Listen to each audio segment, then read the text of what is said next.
Hi, hello everybody, welcome back to my channel. My name is Lena. So I think it will be fair to say this week it is week of cabbage, white cabbage. Cabbage was on sales on special deal in Lidl, and I was filming a couple days ago even video how to make sauerkraut, but haven't uploaded this yet, that video on sauerkraut, because it's still in progress. It takes a few days until sauerkraut is ready. So I had some leftover cabbage after making sauerkraut, so I felt it would be criminal to cook it to the bin. So what you do the best when you have some leftover vegetables? Soup.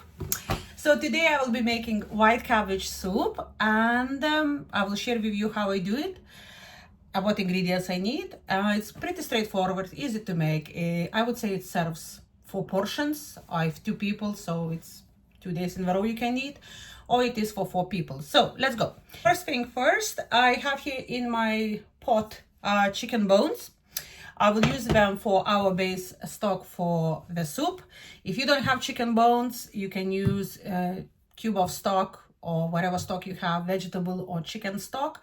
It's perfectly fine, but because I bought a chicken a while ago, so I had some leftover bones, so I thought I will use them for the soup. Then we will need, of course, cabbage, because it's white cabbage soup.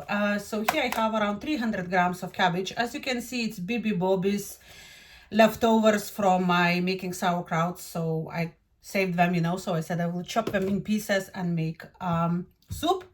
We have around 250 grams of white potatoes. I peeled them already, so they will be ready for chopping. Next, we will need half of red onion.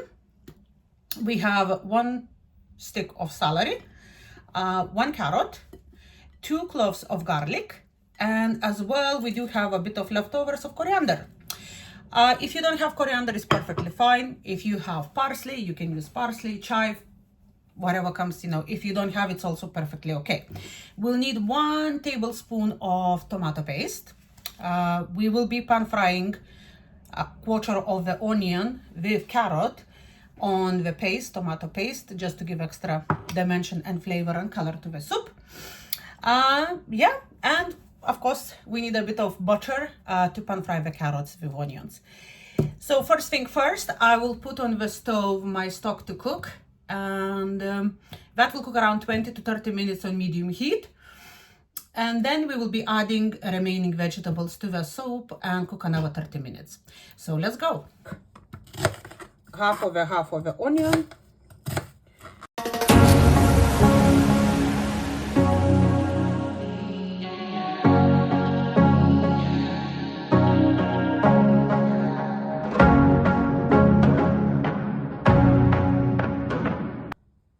I chopped here celery, half of the onion.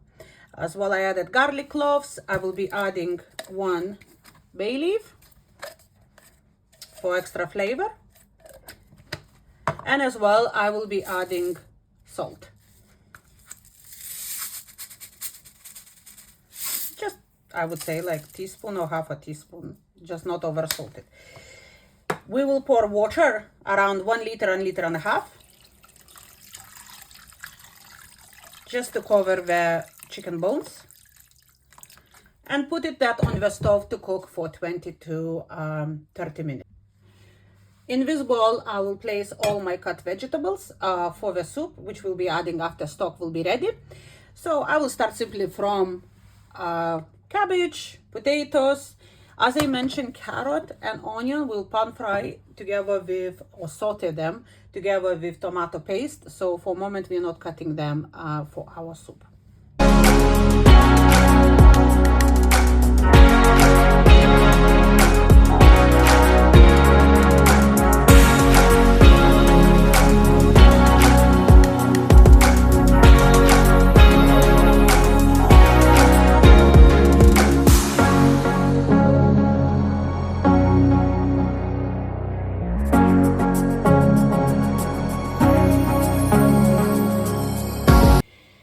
Here in my little saucepan, I added around 15 grams of butter, my chopped quarter of onion, and as well grated carrot.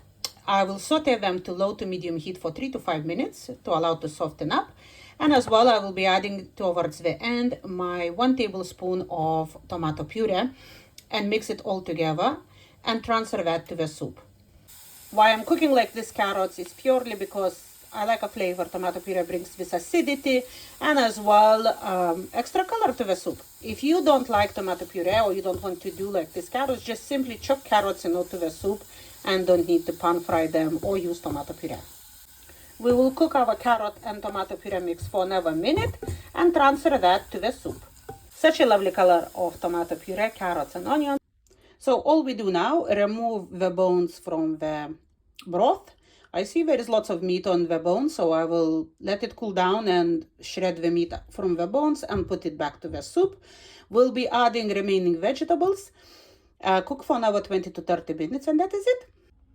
So I added potatoes, chopped cabbage, also carrot mix with tomato puree. Don't be afraid that pot looks so super duper full, because when cabbage is cooking, it's actually shrinking. Here's our lovely soup prepared. Check, do you need extra salt or pepper? I would be serving that with yogurt, natural yogurt or sour cream. Enjoy!